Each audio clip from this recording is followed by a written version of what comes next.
IMF.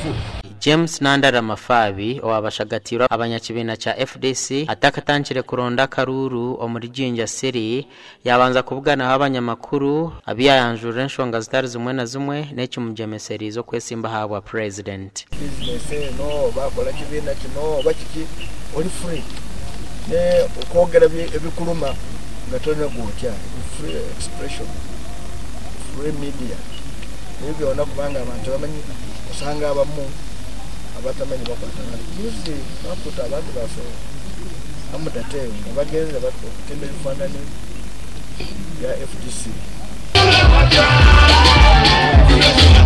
ogubwanyuma yabwanaho abakurire campaign ze nabe byo kwerinda kandi kwaho akire kace we n'abahagizi be bakwata motoka zabo kuza kwetorora bicweka bya Jinja City okurondo bushagici bitwa abashango buzubwamani bayama yo kugeraho munyururano na polisi eyabane baragiraho kuraba ekibahika bakicereza.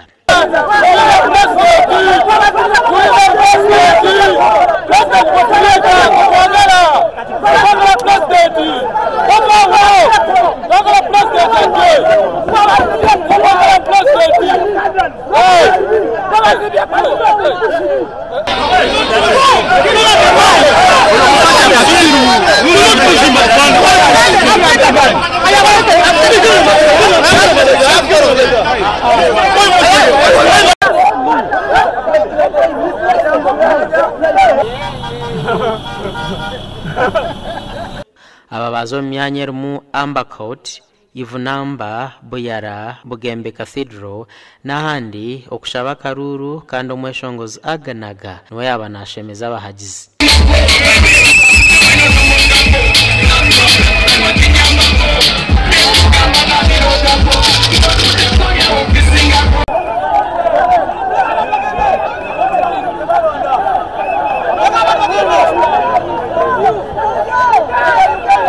Omurugendo rwa Mafabi arukuza amasese yashaza polisi eyabaniye muremeso kuzo mu rurembo rwa Jinja bit polisi yamugendaho okwemereza motoka ze Mafabi yabatarumu.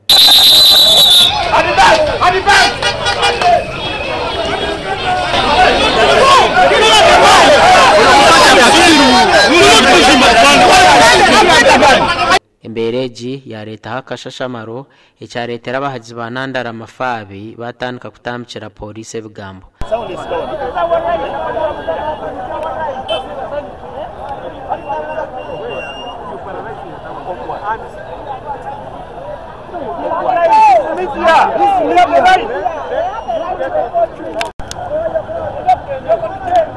Mafabi nyencha kare naza kusiba mu rubundu bujo na Ntoroko gasha kwa Ram Edwin.